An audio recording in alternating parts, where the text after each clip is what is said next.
Assalamualaikum warahmatullahi wabarakatuh. Innal hamdalillah nahmaduhu wa nasta'inuhu wa nastaghfiruh wa natubu ilaihi wa na'udzu billahi min syururi anfusina wa sayyiati a'malina. Man yahdihillahu fala mudilla lahu wa man yudlil fala hadiya lahu.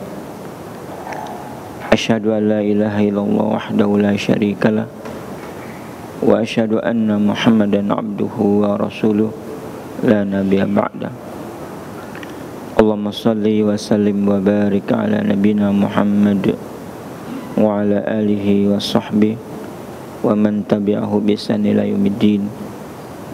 Allahumma la sahla illa ma ja'altahu sahla wa anta taj'alul hasna idza syi'ta sahla. Ikhwan fillah rahimakumullah, usikum wa nafsi bittaqwallah wa ta'atihi faqad faza man ittaqa. Yaqulu ta'ala fi kitabil karim, a'udzu billahi minasyaitonir rajim. Ya ayyuhalladzina amanu ittaqullaha haqqa tuqatih wa la tamutunna illa wa antum muslimun.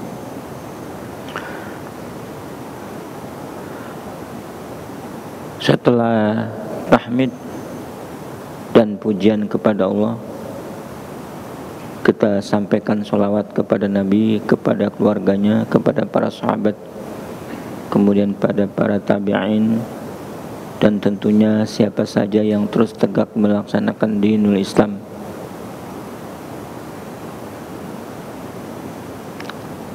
sampai hari kiamat. Mudah-mudahan kita istiqomah di jalannya. Amin ya rabbal alamin. Langsung saja jamaah yang berbahagia, hari ini giliran kajian fikih. Kita sudah sampai kepada sholat orang yang memiliki udzur. Sebelumnya kita terangkan tentang seseorang yang sholat di belakang shop sendirian.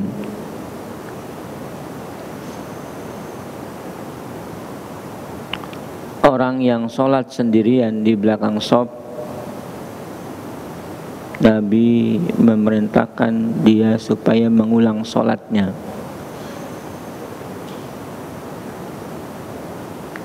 Secara zahir hadis ini, seseorang tidak boleh sholat sendirian di belakang shop. Seandainya shop di depannya sudah penuh, sejatinya dia mesti mengambil satu orang bersama dia. Itu zahirnya hadis. Tapi ada yang berpendapat kalau dia sendirian memang harus sendiri karena shop di depannya sudah penuh, tidak mengapa. Itu yang didapat dari hadis, ya, bahwa Rasulullah SAW, anna Rasulullah SAW ra'a rajulan yusalli khalfa shaf wahdahu fa'amarahu ayyu'ida shalah. Rasulullah SAW pernah melihat seorang laki-laki yang sholat sendirian di belakang shop. Maka beliau memerintahkannya untuk mengulang sholatnya. Jadi secara zahir hadis, sholat sendirian sekalipun shop di depannya sudah penuh, maka tidak sah. Buktinya disuruh ulang sama Nabi. Baik, itu yang terakhir kemarin kita sampaikan. Sekarang kita memasuki bab ke-9 tentang sholat orang yang memiliki udzur.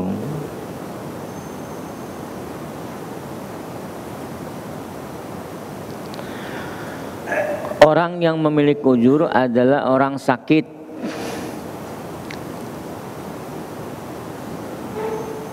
orang-orang musafir. Ini sholat berjamaah. Maksudnya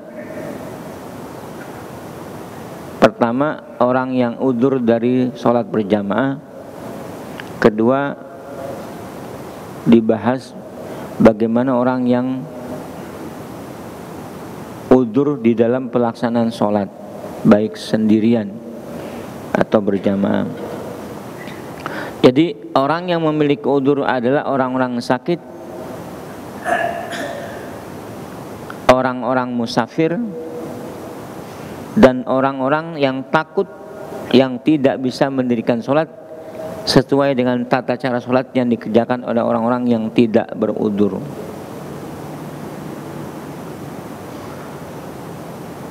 Ya, orang yang khawatir atau takut tidak bisa mendirikan sholat sesuai dengan tata cara sholat yang dikerjakan orang-orang yang tidak berudzur. Maksudnya berjamaah. Dalam hal ini Allah Subhanahu wa taala sebagai pembuat syariat sudah menggariskan bahwa tidak ada kesulitan di dalam pelaksanaan agama. Tidak ada yang sulit. Bahkan Allah mengatakan, "Wa ma ja'ala 'alaikum fid dini min haraj." Dan Allah sekali-sekali tidak menjadikan untuk kalian dalam agama itu suatu kesempitan. Agama itu mudah. Kalau tidak bisa yang sempurna, bisa yang lain. Jadi tidak ada alasan seseorang tidak melaksanakan sholat. Karena kalau disebabkan sakit, maka ada sholat orang sakit yang diperingan. Kalau lagi safar, ada untuk sholat musafir tata cara yang membuatnya jadi ringan, dan seterusnya dan seterusnya. Allah juga berfirman, la yukallifullahu nafsan illa wus'aha. Allah tidak membebani seseorang melainkan sesuai dengan kesanggupannya.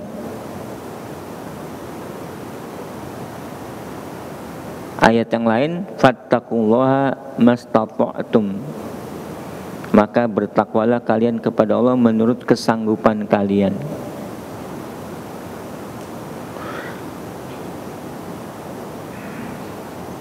Fa innal ma'al usri yusra. Di dalam ada kesulitan, pasti ada kemudahan jalan keluarnya. Begitu syariat memberikan keringanan kepada kita. Tetapi keringanan itu bukan dimudah-mudahkan, bukan kita inisiatif sendiri memudahkan, tapi kemudahan yang diberikan syariat.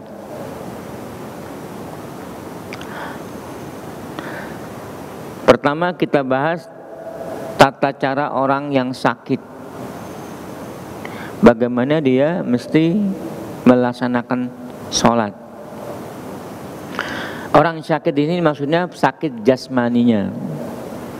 Anggota badannya tidak menopang untuk melaksanakan sholat secara sempurna sebagaimana mestinya. Orang yang jasmaninya terganggu oleh penyakit, baik seluruh badannya atau sebagiannya. Orang yang sholatnya pakai kursi, orang sholatnya duduk, itu bagaimana tata cara sholat untuk mereka. Orang yang sakit berkewajiban melaksanakan sholat fardu terutama. Kalau bisa dia berdiri dengan cara apapun, kalau bisa berdiri.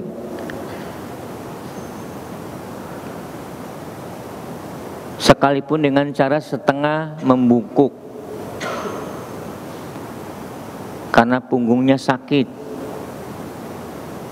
sehingga tidak bisa menegakkan punggungnya, atau bersandar di dinding atau di tembok atau di tiang, atau menggunakan tongkat.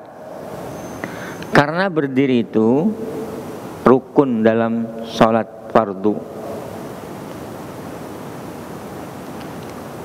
Nah, kalau bisa berdiri, ketika berdiri ada mengalami sakit dia, maka diusahakan berdiri.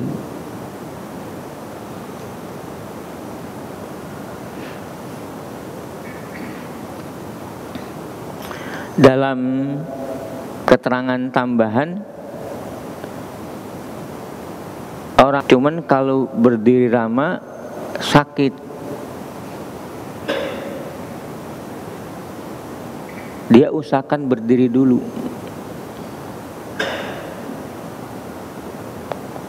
Paling tidak, misalnya orang yang sakit di sekitar kaki dengkulnya misalnya, dia kalau ruku sakit, kalau sujud sakit, sehingga dia tidak berkesempatan ruku dan sujud. Nggak apa-apa, nanti itu udzur yang diberikan oleh Allah Subhanahu wa Ta'ala. Misalnya pakai kursi,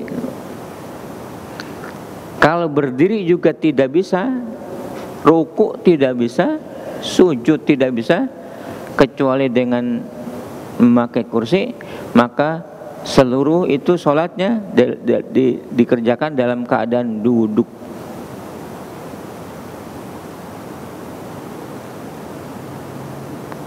Tapi kalau seorang bisa kadang-kadang berdiri, nah sholatnya berdiri. Minimal ketika takbiratul ihram dia berdiri lebih dahulu,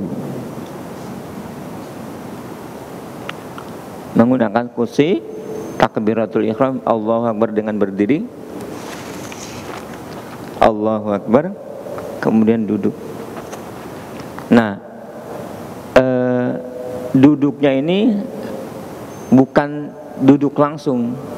Kalau bisa berdiri terus selama mungkin bisa dikerjakan, karena berdiri itu rukun. Berdiri Allahu Akbar, nah sepanjang itu dia berdiri.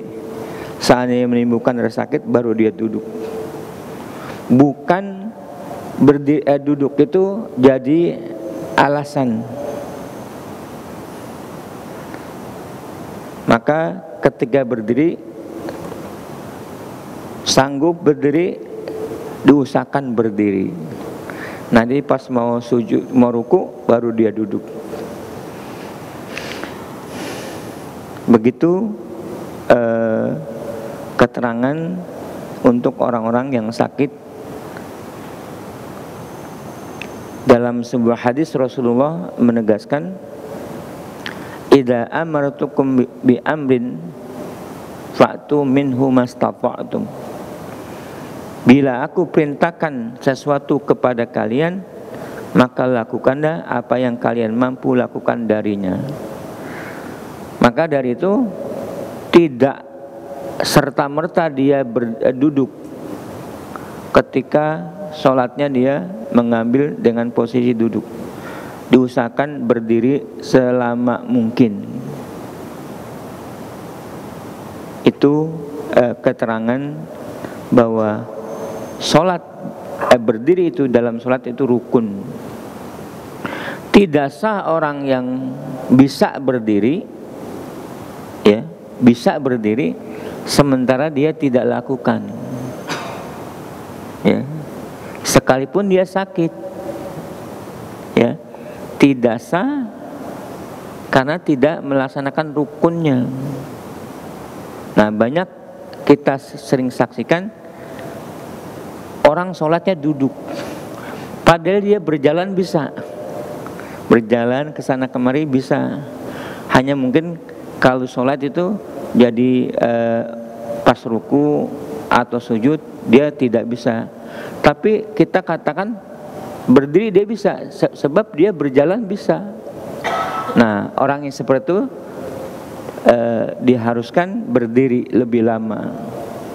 Kalau terasa kemudian sakitnya, baru dia duduk.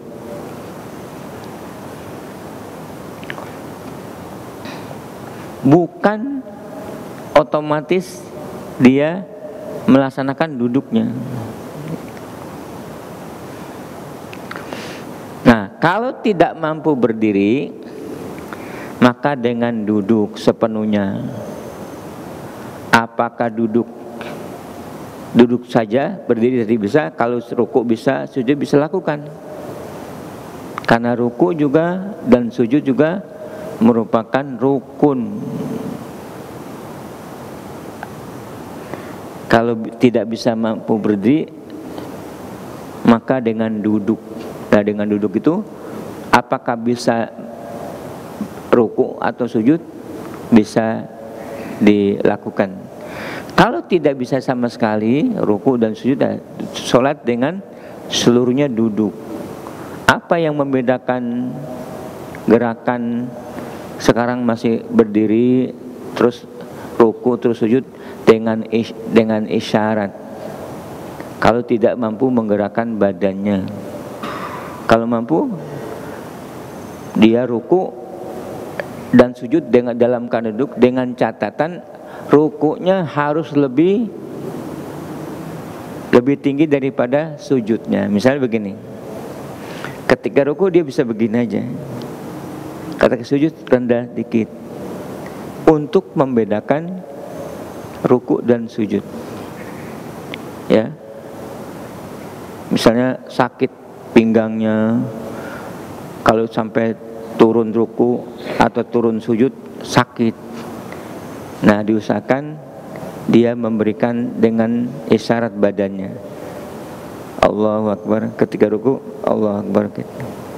Nah, ketika sujud supaya lebih rendah kepalanya daripada rukunya. Karena harus dibedakan antara rukun ruku dan rukun sujud. Jadi syariat menegaskan kalau tidak mampu dengan berdiri maka duduk. Kalau tidak mampu dengan duduk maka dengan berbaring.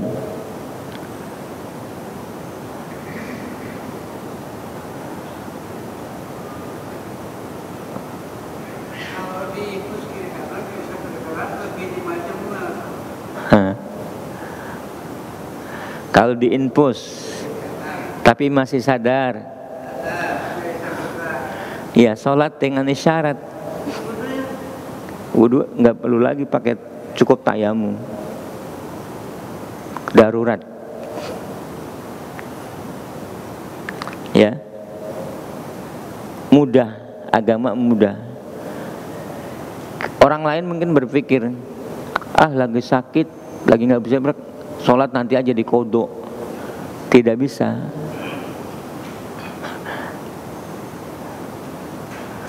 Kalau waktunya lama, diinfus, tidak bisa bergerak, dengan isyarat. Karena waktunya panjang, diinfus mesti melewati waktu-waktu sholat. Nah, sholatnya pada saatnya. Nanti ada, kalau dari pagi infusnya melewati waktu zuhur, tapi waktu asar bisa kembali, nah maka sholat itu bisa dikodok karena alasan sakit, bisa dikodok sampai di jamaah akhir, jamaah takhir dengan asar. Sholat zuhur dengan asar di jamaah takhir. Karena waktu diinfusnya masih melewati waktu, ya, sampai saat. Nah, itu zuhur dan asarnya mesti digabung, tapi tidak bisa zuhur dan asar ditunaikan waktu isya. Karena orang yang sadar, kita tidak bisa maka sholatnya dalam keadaan darurat yang apa adanya yang bisa dikatakan. Rasulullah mengatakan kalau semuanya tidak bergerak dengan isyarat, bahkan dengan kedipan mata. Nah, Rasulullah mengatakan sholli qa'iman fa illam tastati' fa qa'idan fa illam tastati' fa 'ala jambin. Salatlah dengan berdiri. Lalu bila kamu tidak mampu, maka dengan duduk.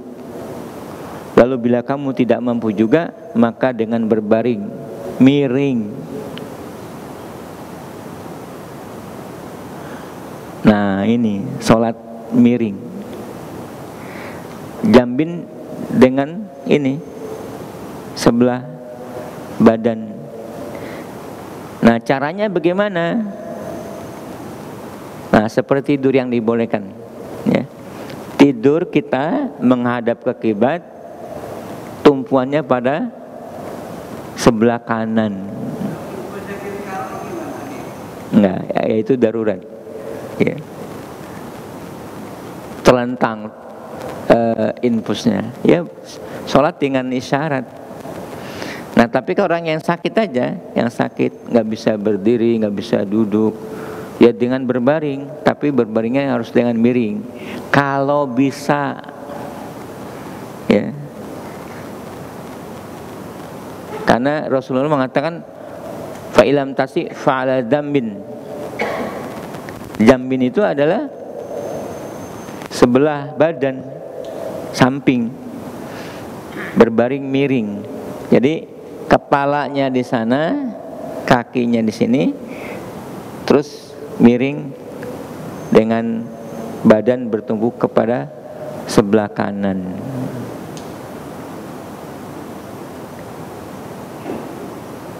Nanti kalau dengan berbaring itu, ketika berdiri, ketika ruku, dan ketika sujud dibedakan dengan isyarat-isyarat. Kalau masih mungkin. Ini lagi ruku, ini lagi sujud. Kalau tidak mampu berbaring sebelah kanan, miring, sholat dalam keadaan terlentang. Nah, kalau terlentang itu bagaimana? Kan orang sakit ada macam-macam. Nah, sholat terlentang itu orang ada yang sakit nggak bisa berbaring nggak bisa miring nggak? Ada aja ya. Seperti barusan itu orang pakai infus nggak bisa bergerak. Kalau tidak pakai infus tapi dia memang sakit, kalau berbaring miring tambah sakit, udah sholat yang ada pada dia berbaring terlentang. Nah, terlentang itu bagaimana? Dia selonjor kakinya ke arah kiblat, kaki ke arah kiblat. Nah, ini yang paling sering, ya, kaki ke arah kiblat, tangannya bisa digerakkan, misalnya takbiratul ihram. Terus ketika mau ruku, dia harus isyarat pakai gerakan atau cukup pakai mata isyarat.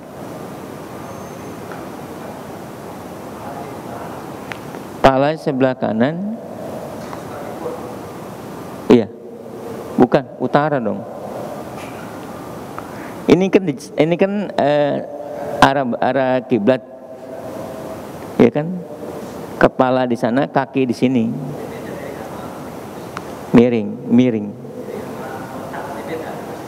Beda. Kalau terlentang beda. Kalau terlentang ketika orang tidak sanggup, tidak mampu sholat dengan miring di sebelah kanan, maka dia terlentang. Nah, kalau terlentang kan terlentang kan tidak sesuai dengan hadis itu. Tapi kalau terlentang jangan kakinya nggak ke arah kiblat, diusahakan. Misalnya sakitnya di rumah, tempat tidurnya diusahakan menghadap ke arah kiblat, sehingga ketika dia tidur kakinya di arah kiblat, terus kepalanya di sebelah timur. Nah, itu kalau mungkin. Kalau tidak mungkin, wah rumahnya sempit nih, kontrakan satu petak, mau diatur nggak bisa. Sholat apa adanya, ya, sholat apa adanya. Karena orang sedang sakit, terus kondisinya darurat, baik tempatnya, bahkan mungkin hanya tayamum. Pokoknya sholat tidak bisa ditinggalkan, orang sakit sekalipun, sakit yang parah sekalipun. Nah, kalau tidak mau sholat karena dia alasan sakit parah, nah dia ini meminta supaya disolatin, mati tuh, minta supaya disolatin.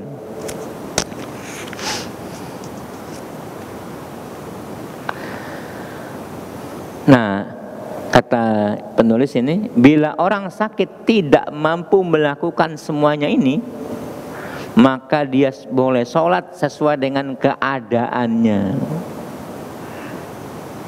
dengan dalil fattaqullaha mastata'tum. Kalau disuruh sholat sesuai dengan keadaannya, maka itu berarti tidak boleh kita tinggalkan sholat. Tidak boleh kita tinggalkan sholat. Jangan mau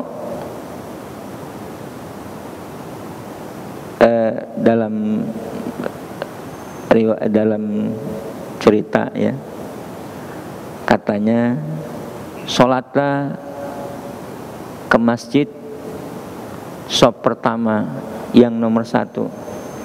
Jangan sholat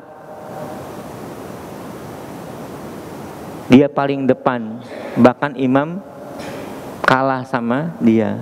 Maksudnya apa tuh? Orang mati pada saat hidup tidak pernah ke masjid, pada saat mati dia sholat paling depan. Orang mati sholatnya kan di depan. Ya, jadi sholatnya sebelum kita disolatkan. Kewajiban sholat tidak akan gugur dari orang yang sakit selama akalnya masih bekerja, hingga sekalipun dengan isyarat, karena dia mampu melakukan hal itu disertai dengan niat. Nah, kalau orang sakit mungkin meninggalkan sholat, maka dicatat oleh Allah. Nanti yang pertama kali adalah ditanya masalah sholat. Yang pertama kali ditanya adalah masalah sholat. Dalam keterangan, seandainya sholatnya baik, maka yang lain baru dihisab. Kalau seandainya sholatnya tidak baik, maka itu pertanda tidak disisap yang lain-lain amalnya.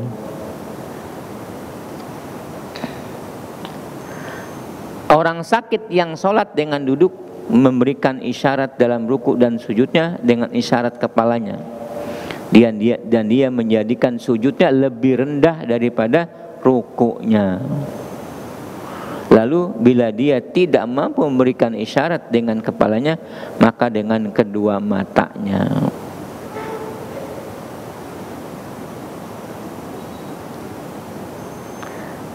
Jadi sholat adalah tiang agama. Awalu ma yuhasabu bihil abdu yaumal qiyamah as-shalah.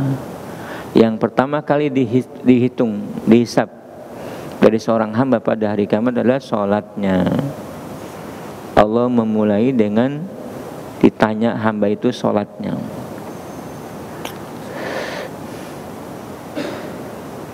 Ya, sampai sini ada yang bertanya nih.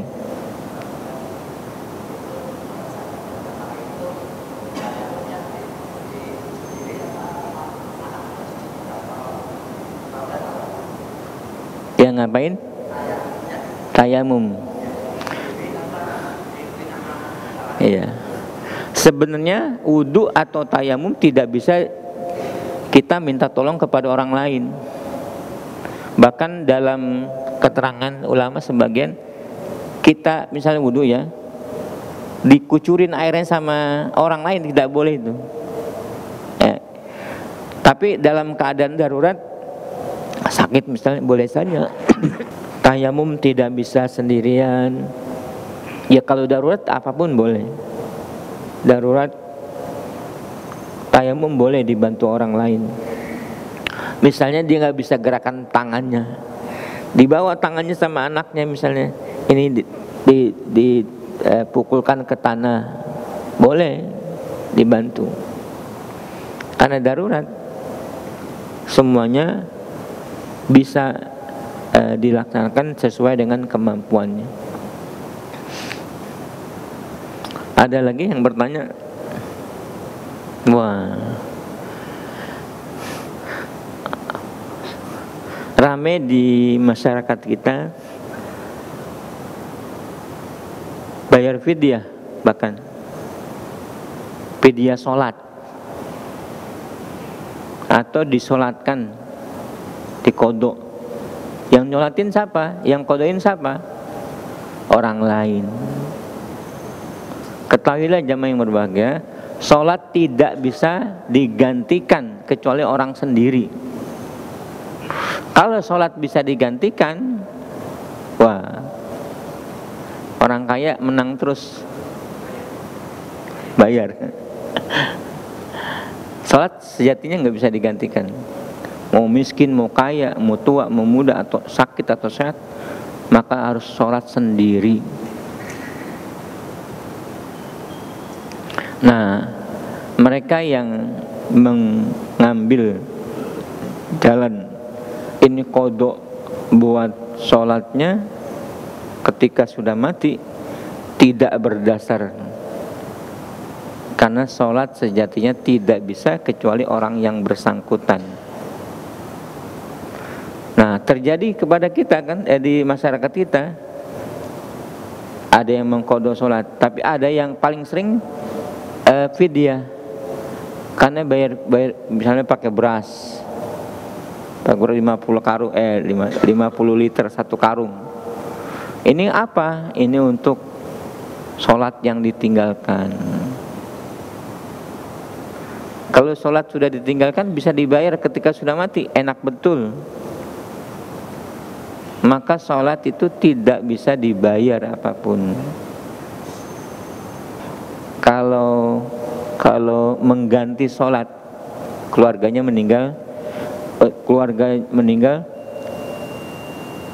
waktu dulu suka meninggalkan sholat, bisa nggak dibayar sama anaknya? Anaknya membayar sholatnya. Sejatinya seluruh amal bisa digantikan, tetapi untuk sholat sepakat para ulama tidak bisa.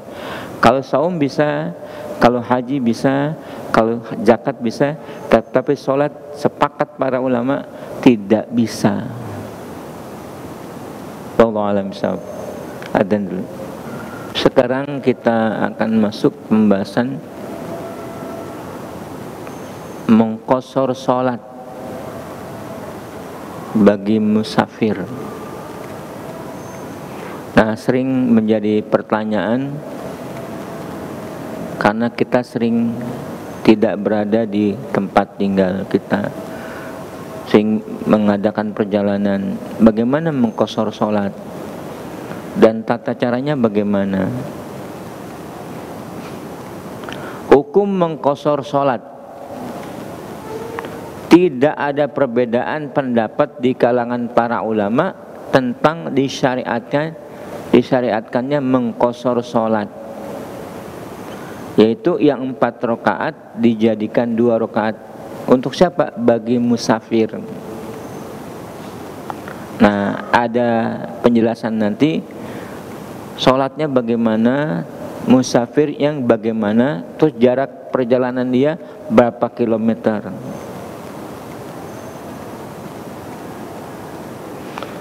Nah, dalil bahwa sholat boleh dikosor berdasarkan Quran, as-sunnah, dan ijma' ulama.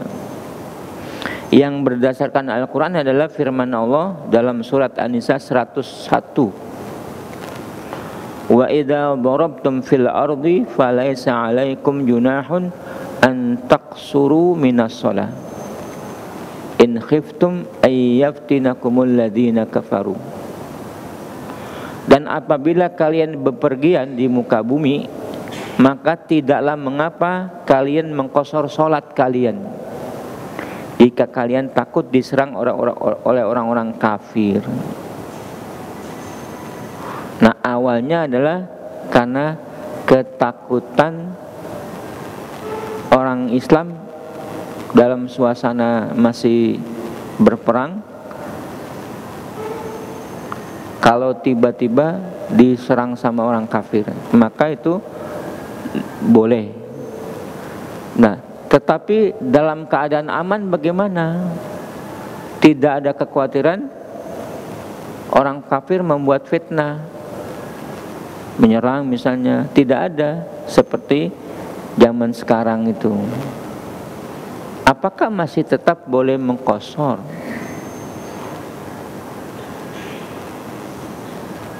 Diterangkan oleh Umar bin Khattab radhiyallahu anhu, ketika dalam keadaan tidak aman atau dalam keadaan aman, itu merupakan kebolehan qasar salat sebagai kemurahan dari Allah Subhanahu wa taala. Jadi mengqasar salat boleh dilakukan dalam safar, dalam keadaan takut atau aman. Berdasarkan jawaban Nabi SAW saat ditanya tentang qasar, padahal orang-orang sudah dalam keadaan aman. Nabi bersabda, shadaqatun tasaddaqallahu biha alaikum faqbalu shadaqatahu. Qasar salat dalam safar adalah sebagai sedekah pemberian dari Allah Subhanahu wa taala yang diberikan kepada kalian, maka terimalah sedekahnya. Jadi kita mendapatkan sedekah dari Allah sekalipun situasinya sudah aman, apalagi dalam keadaan takut. Juga karena Nabi dan para khalifah sudah beliau selalu melakukannya. Dari Ibnu Umar radhiyallahu, ini sahibtu Rasulullah SAW fis safar falam yajid ala rakataini hatta qabadahu Allah, wa sahibtu Abu Bakrin falam yajid ala rakataini hatta qabadahu Allah. Yang artinya sesungguhnya aku telah menyertai Rasulullah SAW dalam safar beliau, maka beliau tidak menambahkan atas 2 rakaat sholatnya sampai Allah mewafatkannya. Dan juga aku telah menyertai Abu Bakar di dalam safarnya, maka dia tidak menambah sholatnya yang dari 2 rakaat itu sampai Allah mewafatkannya.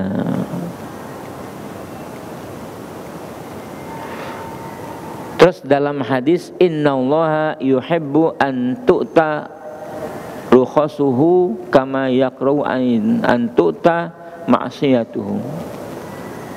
Sesungguhnya Allah menyukai bila keringanannya dilakukan sebagaimana dia tidak menyukai bila kemaksiatannya itu kemaksiatan kamu lakukan. Allah senang dengan keringanan yang diberikan kepada hambanya kemudian melakukannya. Itu makna rukhsah. Adapun dalil ijma, maka mengqashar salat itu termasuk perkara-perkara yang telah diketahui dalam agama secara prinsip mendasar, dan umat Islam telah menyepakatinya. Maka berdasarkan ini, menjaga sunnah ini dan mengambil keringanan adalah lebih utama dan lebih baik daripada meninggalkannya. Nah, banyak kaum muslimin, oh saya mampu kok sholat sempurna, misalnya lagi bepergian, kenapa masih mengqashar? Saya mampu sholat sempurna. Nah, itu namanya dia tidak mengambil keringanan Allah. Nah, sekarang begini, Nabi mengatakan kalau orang lagi safar atau sedang sakit, maka pahalanya ditulis sama ketika dia lagi mukim dan lagi sehat. Artinya ketika kita safar, sholat 2 rakaat dihitung sama dengan 4 rakaat ketika kita lagi mukim. Nah, kalau orang, oh saya mampu kok lagi safar 4 rakaat, maka dia mengerjakan apa? Dia membuat pemborosan, katakanlah. Karena 4 rakaat yang kamu kerjakan dengan 2 rakaat yang kamu kerjakan dinilai sama Allah pahalanya. Nah, kita mestinya mengambil yang mana?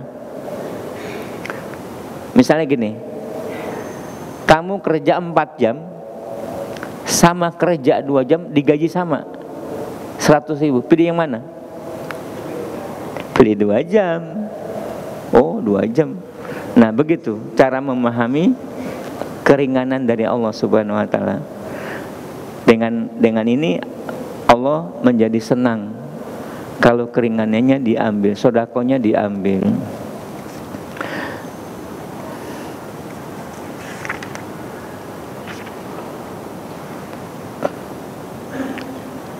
Bahkan sebagian ulama menyatakan bahwa menyempurnakan sholat dalam safarnya hukumnya makruh. Sebagian ulama ya menilainya sebagai makruh. Karena apa makruh? Karena Allah memberikan keringanan. Nabi sudah memerintahkan, ambillah keringanan dari Allah sebagai sedekah. Ketika orang yang mampu mengerjakan sempurna, maka dia menyia-nyiakan pemberian Allah. Itu hukumnya makruh. Hal ini disebabkan sangat konsistennya Nabi dan para sahabat yang selalu menerapkan sunnah ini, dan bahwa hal ini adalah petunjuk Nabi yang senantiasa beliau laksanakan. Nah, nanti pembahasannya lebih jauh, menarik karena kontroversi macam-macam. Mudah-mudahan kita sanggup mampu membahasnya. Wallahu a'lam bishawab. Sementara kita sudahi dulu. Kalau yang benar datang dari Allah dan Rasulnya, kita terima. Kalau keliru dari kebodohan saya, mohon ampun kepada Allah Subhanahu wa taala. Kita akhiri, subhanakallahumma rabbana wa bihamdika asyhadu an la ilaha illa anta astaghfiruka wa atubu ilaik. Assalamualaikum warahmatullahi wabarakatuh.